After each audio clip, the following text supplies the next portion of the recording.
Je m'appelle Interfit et je suis un des responsables dans l'équipe pastorale avec Michel Chaton, ici présent, et puis aussi le pasteur Eric Santella que je vois avec étonnement à l'instant. Donc, bonjour Eric.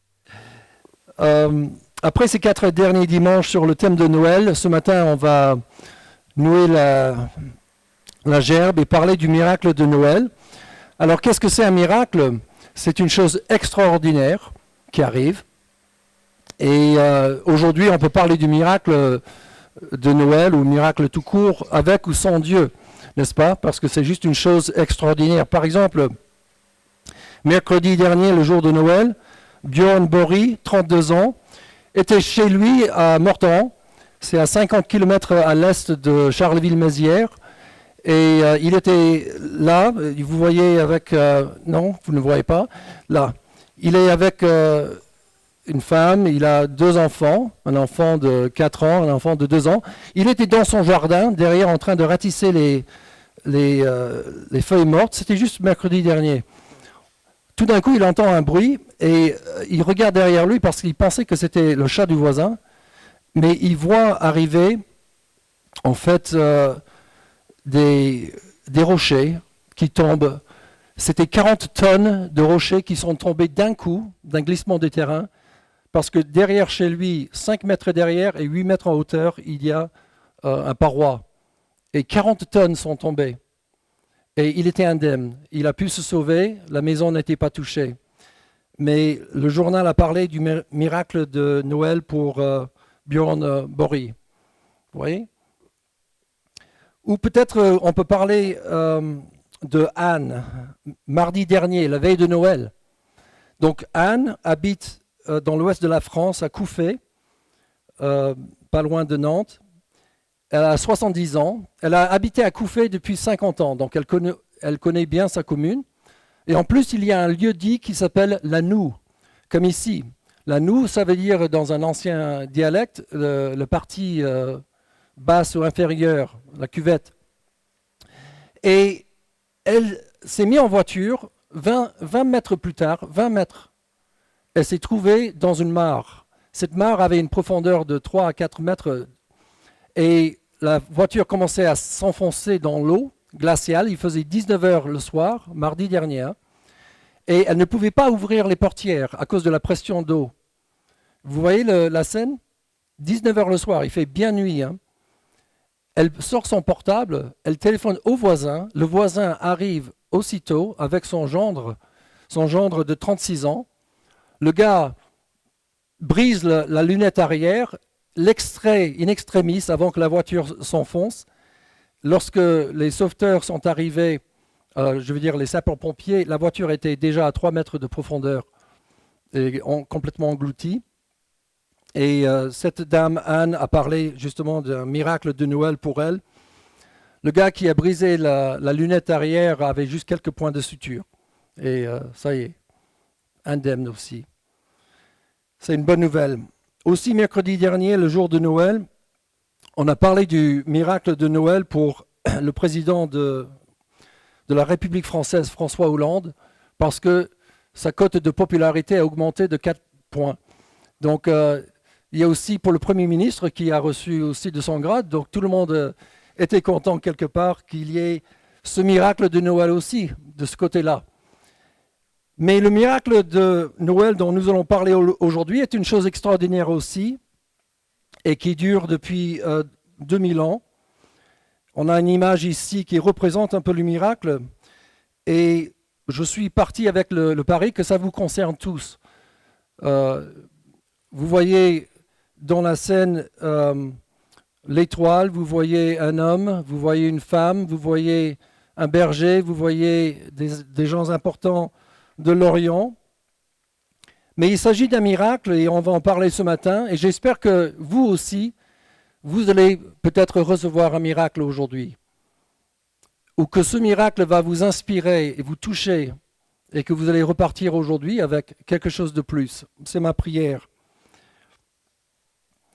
Alors, on va faire cet arrêt sur l'image. Très tôt, l'Église, pour parler de la naissance de Jésus-Christ, l'Église a formulé des confessions de foi, un peu comme un résumé, un ramassé de ce qu'on croit, ce qui s'est passé cette nuit-là. Et on va lire 2 de ces passages à l'instant. Un de ces passages se trouve dans une lettre écrite par l'apôtre Paul à l'église à Galate, chapitre 4 et les versets 4 à 7. Je vais lire. Mais quand le moment décidé par Dieu est arrivé, Dieu a envoyé son Fils. Il est né d'une femme et il a vécu sous la loi de Moïse. Il est venu pour rendre la liberté à ceux qui vivent sous la loi et pour faire de nous des enfants de Dieu. Oui, vous êtes vraiment ses enfants. La preuve, c'est que Dieu a envoyé dans vos cœurs l'Esprit de son Fils. L'Esprit qui nous fait dire « Abba, Père ». Donc tu n'es plus un esclave, mais un enfant de Dieu. Et comme tu es son enfant, Dieu te donnera l'héritage qu'il garde pour ses enfants. Donc voilà le premier résumé de cette scène de Bethléem où il y avait les rois mages et puis le berger, la naissance de Jésus. Voilà le résumé de ce miracle. Puis il y a un autre passage, c'est dans 1 Timothée 2, 4 à 6. Nous lisons ceci, c'est une autre lettre écrite à quelqu'un qui s'appelait Timothée, qui était un responsable d'église, un jeune responsable, et qui se trouvait à Éphèse probablement, dans la Turquie d'aujourd'hui, en Turquie. Et donc, on lit ceci. Dieu notre Sauveur veut que tous soient sauvés et arrivent à connaître la vérité. En effet, il y a un seul Dieu et aussi un seul intermédiaire entre Dieu et les êtres humains. C'est un être humain, le Christ Jésus, qui a donné sa vie pour libérer tous les humains. C'est là le témoignage que le Christ a donné au moment fixé par Dieu. Donc ce matin, je vais parler de 3 aspects de ce miracle qui est résumé dans ces 2 passages qu'on vient de lire. Donc Dieu, après l'homme et après la femme. D'abord Dieu. C'est Dieu qui prend l'initiative. Dans le texte que nous avons lu, Dieu est le maître du temps. C'était marqué au moment fixé par Dieu, au moment voulu, en temps voulu. Dieu préside les affaires. On appelait ça dans le temps la providence. Dieu est souverain. C'est un autre terme qui est employé. Ça veut dire quoi? Ça veut dire qu'il gère. Il décide. Une autre chose qu'il gère, c'est la matière. Il y avait une étoile. Alors, celui qui connaît un peu d'astronomie sait que les étoiles n'apparaissent pas juste comme ça, c'est lié à une galaxie, à tout un ensemble. Plus on connaît aujourd'hui, plus on sait que c'est fantastique, et plus on sait, on ne sait pas aussi, que l'univers est immense, les galaxies sont gigantesques. Les spécialistes ne sont même pas d'accord s'il y a un seul univers ou plusieurs univers. Si vous grimpez au plus haut de la science, on n'est pas d'accord sur les fondamentaux encore. Et c'est passionnant parce que ça pousse à la recherche. Bref, il y avait des hommes qui sont venus suivre cette étoile, mais pour dire que c'est Dieu qui a ordonné que ce soit comme ça.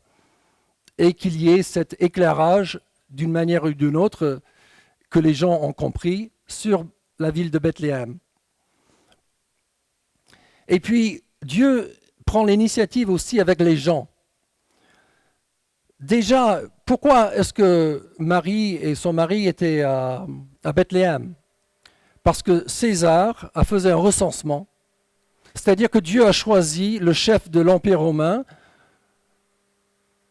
qui décrète un recensement. Le recensement obligeait que les personnes aillent à leur ville natale de leurs ancêtres. Donc, Joseph et Marie se trouvaient à Bethléem. C'est à peu près la distance de Verdun à Saint-Dizier, de là où ils habitaient. Donc ils sont venus à pied à la fin de la grossesse. Ils se sont trouvés dans cette ville. Et c'est là où les mages sont venus, etc. Il y avait aussi des bergers dans le coup. C'était le premier flash mob divin du Nouveau Testament. C'est quoi un flash mob? C'est lorsque tout d'un coup, les gens apparaissent de nulle part, ils commencent à chanter ensemble. Il y avait des bergers en train de faire leur travail tranquille dans le champ. Tout d'un coup, paf, quelqu'un qui parle, et tout d'un coup, il y avait encore des gens qui venaient de partout, c'était des anges, et tout le monde commençait à chanter ensemble. C'était un flash mob divin. Et Dieu était à l'initiative de tout ça. C'est lui qui a envoyé du monde. Et puis, qu'est-ce que les anges ont dit aux bergers? Sincèrement, qu'est-ce qu'il a dit? Allez voir l'enfant qui est né. Parce que cet enfant qui est né, c'était selon les Écritures. Ce n'était pas un coup de tête comme ça. C'était prévu depuis des centaines d'années. Ésaïe avait écrit 7 siècles auparavant qu'une jeune femme allait donner naissance à un enfant et que cet enfant, le gouvernement de Dieu, restera sur ses épaules. Hérode, qui était le responsable du territoire sous César, était si jaloux. Il était un fou furieux. Il faisait tuer des gens dans sa famille et il allait faire tuer encore pour essayer de détruire cet enfant. C'est terrible.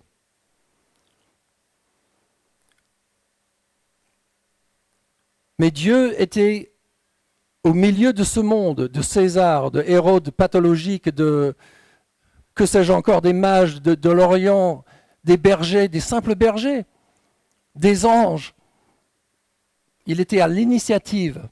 Dieu a aussi, selon le texte que nous avons lu, envoyé son Fils. Est-ce que vous avez déjà envoyé quelqu'un faire une course pour vous, faire quelque chose? Dieu a envoyé son Fils. Non seulement il a envoyé son Fils, il envoie son Esprit dans nos cœurs.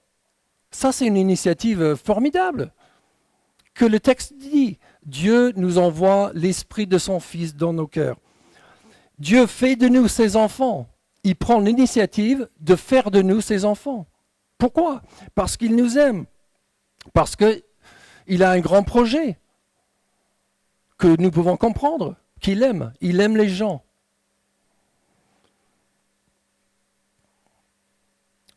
Dieu prépare aussi un héritage pour nous. C'est l'espérance, c'est l'avenir. Donc Dieu prend toutes ces initiatives. Et la question que j'ai à vous poser, c'est, voyez-vous l'initiative dans votre vie de Dieu? Est-ce que vous reconnaissez Dieu dans votre vie? C'est une question très personnelle, j'en conviens. Pourquoi êtes-vous sur la terre? Parce qu'à un moment voulu, à un moment donné, Dieu a décidé aussi. Ou est-ce que c'est juste le hasard? Est-ce que vous êtes là simplement parce qu'un homme et une femme se sont rencontrés un jour? Ou est-ce qu'il y a encore plus à votre histoire? Que Dieu a pris l'initiative de vous créer, de vous faire. Et votre cheminement depuis votre tendre enfance, qui était peut-être heureuse ou malheureuse. Peut-être c'était tragique, comme quelques enfants ont connu à Bethléem. Des familles qui ont connu des petits garçons massacrés. C'est un drame. Regardez ce qui se passe en Afrique aujourd'hui, les drames, ça ne manque pas. Mais vous, aujourd'hui, et dans votre drame ou votre bonheur, voyez-vous la main de Dieu qui vous a guidé, qui était avec vous, votre conscience, le sens de votre vie, les relations avec les autres, le fait que vous soyez ici aujourd'hui en entendant, en écoutant ce message. Est-ce que Dieu dirige vos pas? Peut-être sans que vous le sachiez. C'est à vous de décider, personne d'autre peut le faire pour vous. Et ici, à l'Église protestante baptiste, nous voulons favoriser que les gens explorent et tâtonnent et découvrent. C'est pas, on est tous des bleus, on est tous des nouveaux quelque part dans cette idée de la foi. Personne ne maîtrise Dieu. Mais on témoigne de ce que nous avons vécu, ce que nous comprenons. Donc peut-être votre miracle commence là avec cette reconnaissance de Dieu dans votre vie, Dieu qui prend l'initiative, pas vous qui essayez d'appendager Dieu, de rajouter Dieu à votre vie, non, c'est Dieu qui était là avant vous, comme nos parents étaient là avant nous. Dieu était là avant toute chose et c'est lui qui prend l'initiative. Donc ouvrez-vous je vous encourage à vous ouvrir, à croire en ce Dieu-là, à découvrir ce Dieu-là. Qu'est-ce que ça va donner? Je ne sais pas. Mais apparemment, il est prêt, parce qu'il a envoyé son Fils, à vous donner son esprit. Il va faire quoi? Il va faire de vous son enfant. Ça va ressembler à quoi? Je ne sais pas. Vous allez nous montrer ce que c'est. C'est ça, le miracle. C'est une chose extraordinaire. Donc j'espère que vous allez nous faire découvrir ça, parce que je ne sais pas à quoi ça ressemble. Alors c'est quoi Noël aussi? C'est pas seulement un Dieu qui prend l'initiative, c'est aussi un homme qui libère d'autres. Cet homme, c'était le bébé dans la crèche, le petit Jésus. Le texte biblique que nous avons lu dit qu'il est né d'une femme. Alors de quoi extraordinaire? Cette femme, ce qui est extraordinaire, c'est qu'elle n'avait pas connu encore des rapports avec un homme. Elle était fiancée, mais c'était vraiment l'irruption divine, quoi. Cette femme était fiancée. Tout d'un coup, un ange arrive chez elle, avant le mariage, et lui dit « Tu es heureuse, tu seras enceinte, l'enfant que tu porteras sera créé par la puissance du Saint-Esprit, et voilà, et ainsi de suite. » Donc cet homme qui libère les autres, c'est pas un homme comme les autres.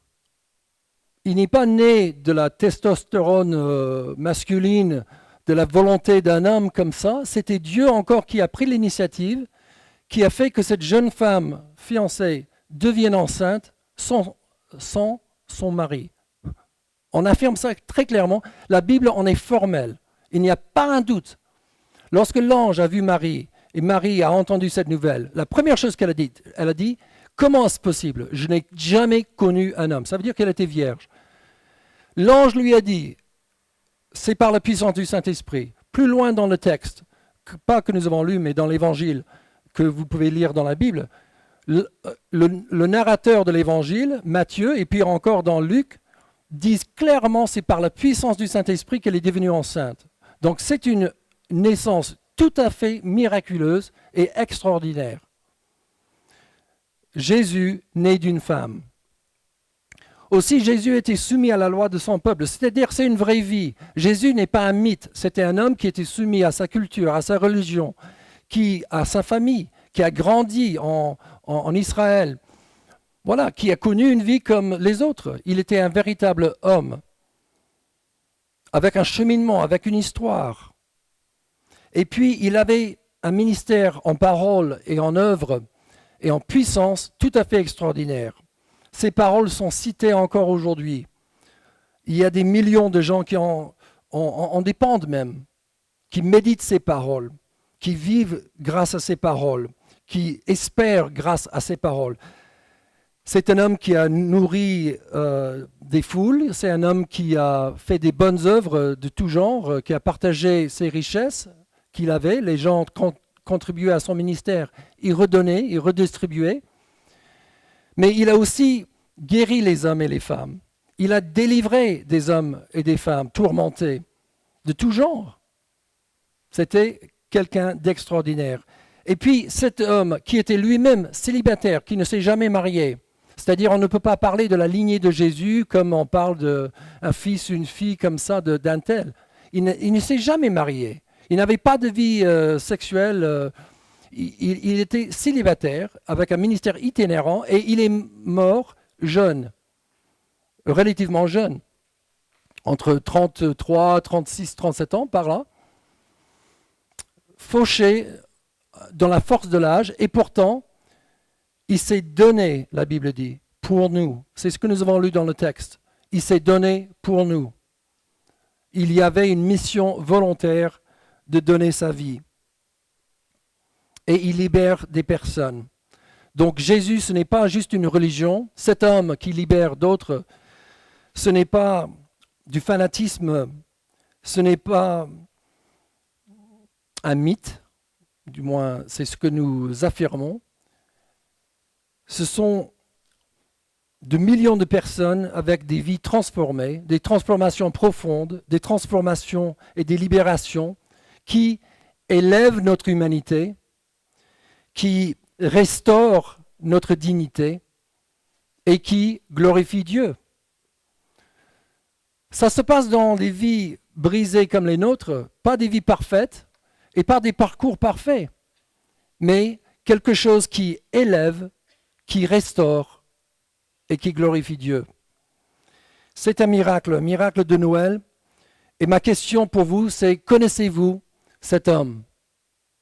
Pas comme les autres. Connaissez-vous cet homme qui, lui seul, peut libérer d'autres, peut vous libérer? Le connaissez-vous? C'est votre miracle.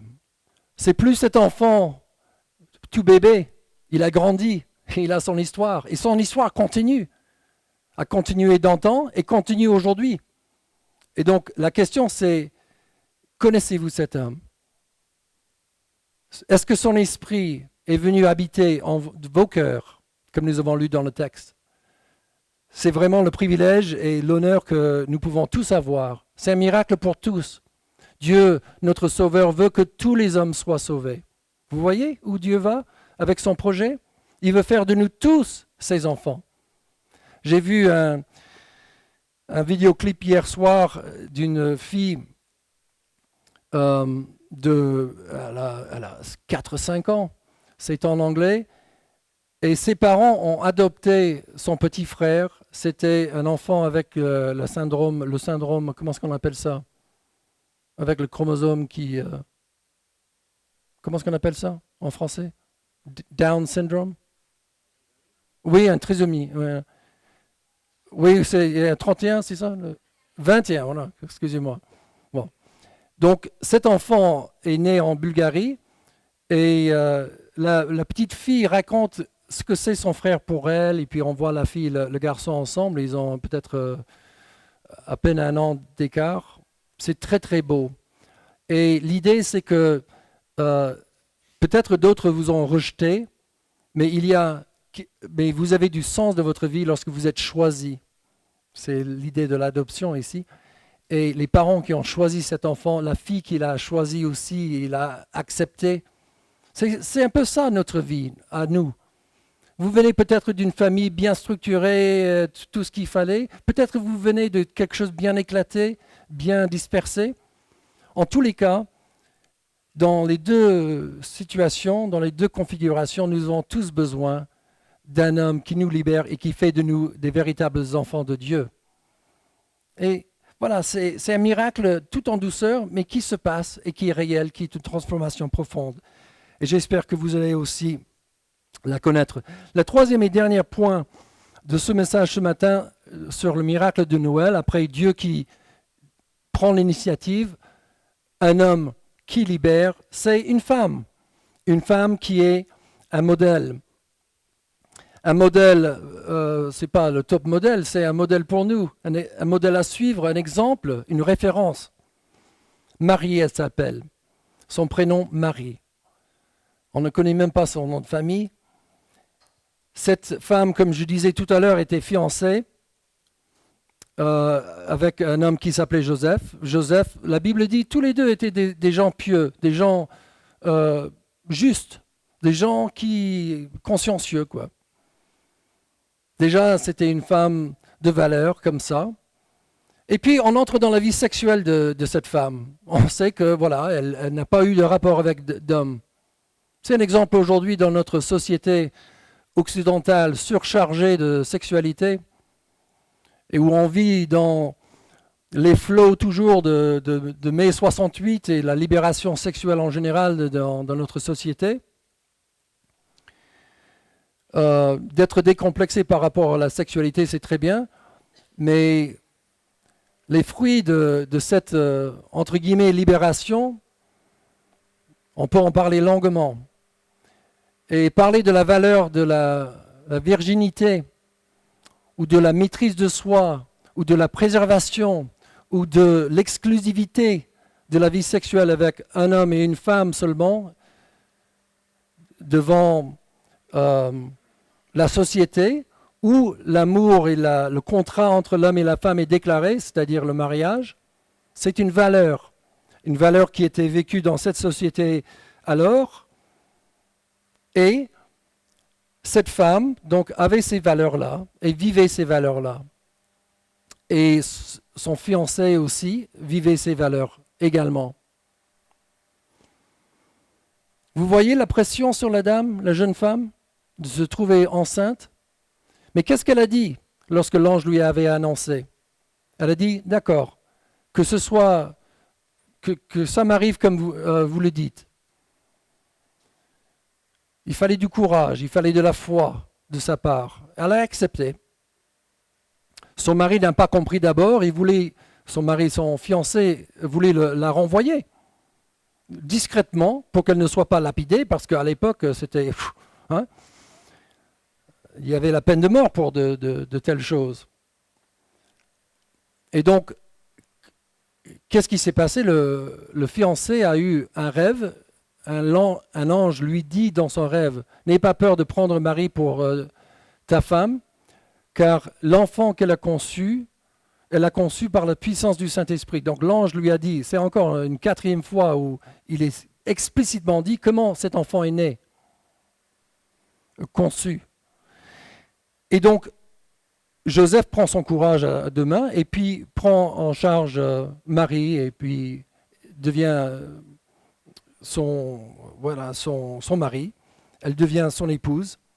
Et la Bible dit encore, on est encore dans la vie sexuelle de ce couple, la Bible dit dans l'évangile de Matthieu que Joseph n'a pas connu Marie jusqu'à ce que l'enfant soit né. Donc ils ont eu des enfants après, mais pendant cette période de grossesse, ils n'ont pas eu d'union conjugale.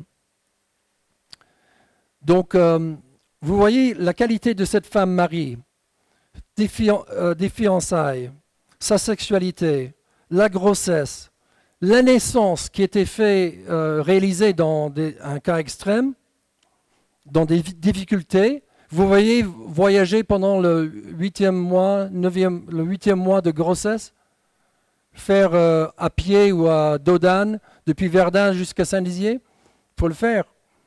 Hein? Et donc, elle a eu cet enfant à Bethléem. Et puis, après, à cause de la furie de Hérode dont j'ai parlé tout à l'heure, ils ont dû fuir à l'étranger. Ils ont vécu en exil pendant des années, en Égypte. Donc, Marie, cette femme, cette humanité qui nous représente, elle et son mari, ils n'ont pas eu forcément la vie facile. Ils ont eu la visite des mages. Peut-être c'est ça qui a financé leur voyage en Égypte. Ils ont eu la confirmation des bergers qui ont parlé des anges qu'ils avaient vus. Donc ils ont eu une confirmation, un encouragement dans leur histoire, comme vous avez besoin d'un encouragement dans votre histoire. Est-ce que c'est trop tard pour vous? Est-ce que c'est menaçant pour vous? Est-ce que c'est trop difficile? Je ne sais pas. Mais Dieu intervient, Dieu a envoyé un homme, Dieu a une histoire à écrire dans votre vie comme il a écrit dans la vie de Marie. Vous aussi, il y a quelque chose qui se passe. Marie aussi est revenue dans sa vie natale et avec son mari Joseph. Ils ont eu d'autres enfants, Jésus a grandi. Voilà, c'était la vie d'une femme, porteur d'humanité. Donc sa foi, sa piété, sa persévérance, son humanité en somme, c'est un modèle pour nous. Un exemple encore vivant aujourd'hui par les Écritures, par ce que nous avons appris d'elle, par le texte biblique. Et ma question pour vous, c'est, suivez-vous son exemple? Vous laissez-vous entraîner par son exemple et l'exemple de son mari Joseph? Des gens de bien, des gens engagés, des gens persévérants, des gens simples, des gens de cœur. C'est une belle histoire. C'est un bon miracle. Miracle qu'elle a vécu, cette femme. Et dans cette fin d'année 2013, je pense que c'est intéressant que nous soulignions l'essentiel de la vie. Dieu. un homme, une femme. Ce sont nos vies, ce sont nos existences. Et encore une fois, ma prière, c'est que vous receviez ce Dieu qui, lui, a pris l'initiative, que vous connaissiez cet homme qui libère encore, et que vous soyez inspirés par cette femme qui a montré un chemin dans toute sa faiblesse et toute sa simplicité. Une femme heureuse et une femme courageuse, à l'instar de beaucoup d'hommes et de femmes aujourd'hui, peut-être vous. Et c'est ma prière. Je propose de terminer avec une simple prière que je vais prier. Et si vous vous identifiez dans ces paroles, vous pouvez faire cette prière. Prions.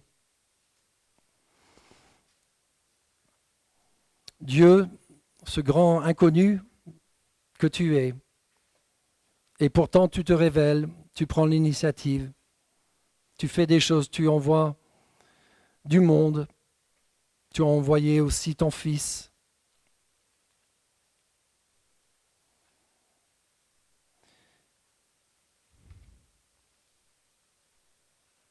Je reconnais ton initiative dans ma vie, je veux y croire.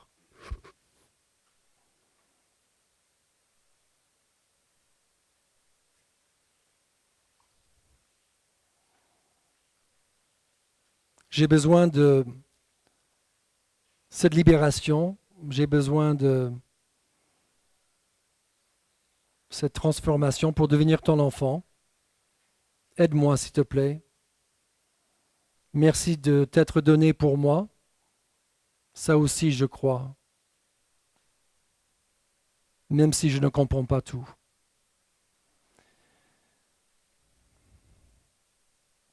Et merci pour l'exemple de Marie et Joseph. Mais ce courage de Marie,